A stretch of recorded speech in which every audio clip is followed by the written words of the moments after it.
In a world full of talking toys, superhero families, a fish trying to find his way home, and a rat dreaming of becoming a world-renowned chef, Pixar made a movie about a trash compactor from the future who can barely say anything besides his own name. And not only did it work, it became one of the most beloved animated films of all time, and one with a whole lot of heart. But WALL-E wasn't just another Pixar success, it was something else entirely, something bold, quiet, and honestly, a bit risky. See, Pixar had been practicing this kind of storytelling for years. Shorts like Jerry's Game, For the Birds, and Luxo Jr. told full stories without a single word of dialogue. They weren't just cute, they were the training grounds, proof that a story didn't need words to connect and still be wildly successful. So, when they gave us WALL-E, a character with a vocabulary of maybe 5 words, they were putting decades of animation and storytelling muscle to the test. And what they created wasn't just a beautiful film, it was a masterclass in visual storytelling, one that quietly redefined what an animated movie could be. So let's talk about how Pixar made their most daring film and why it still hits so hard today. Part 1. The first act of WALL-E is basically silent. There's no dialogue, no exposition jump, no characters sitting around explaining the state of the world. Just WALL-E, his cockroach buddy, and a whole planet of garbage, exploring without saying a word. We just got it. It pulls you into the world immediately and really emphasizes the loneliness and current state of the planet it occupies, the passage of time, the weight of this forgotten world, and we feel for this little trash robot before he's even said a word. This opening is bold. It's not just different, it's confident. Pixar trusted their audience, which at the time was mostly kids, to follow along with a story that unfolds through images, sound design, and emotion, not dialogue. Humans have such an innate ability to extrapolate information just from observing, seeing, looking at how the world is, how characters interact with each other, how they move.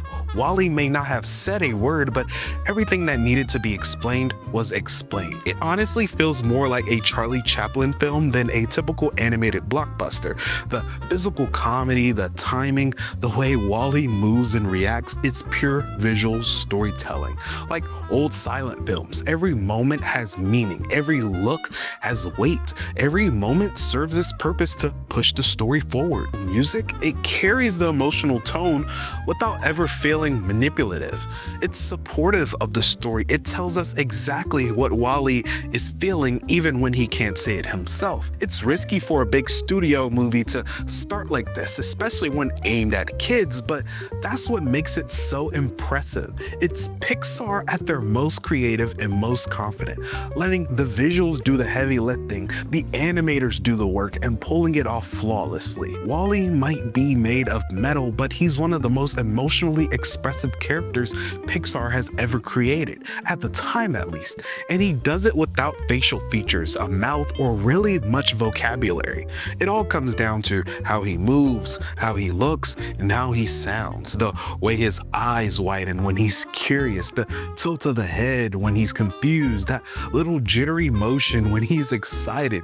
Every action tells us exactly what he's feeling. And then there's his voice, or rather his beeps and tones.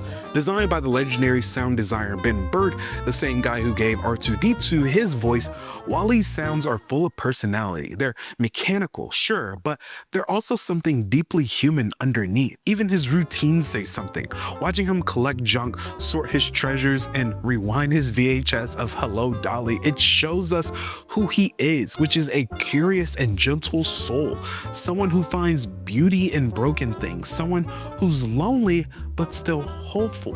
And when Eve shows up, we see even more of him, his clumsiness, his infatuation, his fear, his joy. Their relationship develops through gesture, reaction, and pacing, not words. It's sweet, awkward, and totally believable. WALL-E doesn't have a big emotional speech. He doesn't need one. His character arc is built entirely on small actions and visual cues, and that's what makes him unforgettable.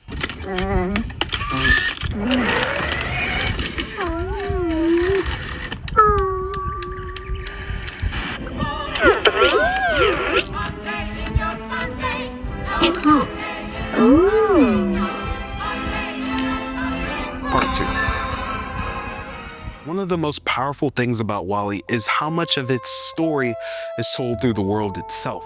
The environment isn't just a backdrop, it's the exposition. When we first see Earth, we see towers of trash, abandoned buildings, dusty skies. There's no narrator telling us what happened, but we know. We understand humanity consumed until it couldn't anymore and then left.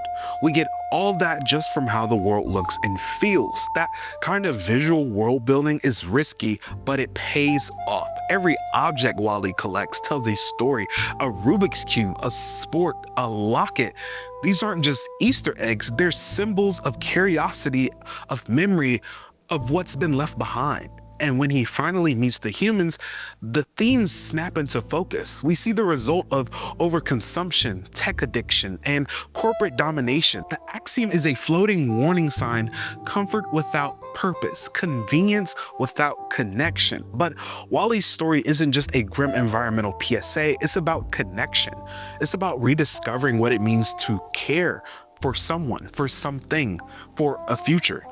WALL-E teaches Eve how to appreciate life. The humans learn to stand up, literally and figuratively, and we as the viewer are reminded of the value of small gestures: a plant, a handshake, a dance in space. The film manages to deliver a heavy message about our future without ever getting peachy. I mean, it doesn't lecture, it shows, and that's what makes it so effective. Part 3. To really understand why WALL-E works, you have to look at Pixar's roots. Long before full-length features, Pixar was experimenting with short films that had no dialogue, just visuals and emotions. Luxo Jr. turned a desk lamp into a fully realized character. Jerry's Game showed an old man playing chess with himself, telling a complete emotional arc in under 5 minutes. For the Birds used body language to aiming and tell a hilarious story without a single word. These weren't just experiments, they were Pixar's storytelling boot camp. And each one shaped their ability to communicate without language, how to convey emotion with a tilt of the head, how to make timing funny, how to make characters feel human even if they weren't.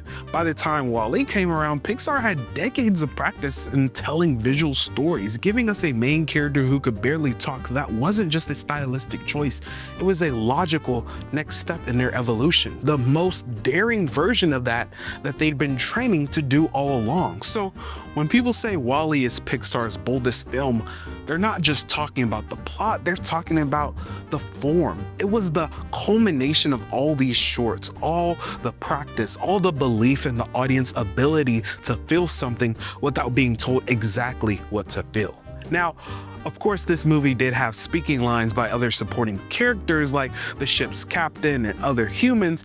It was appropriate for the ship full of humans to talk to each other. I mean, having them not speak at all would just be way more weird, but when you're on an isolated planet like WALL-E, talking isn't necessary. At the end of the day, WALL-E is more than just a great Pixar movie. It's a reminder of how powerful simplicity can be, how silence, when used well, can speak volumes, and how sometimes the boldest thing a filmmaker can do is trust the audience to feel.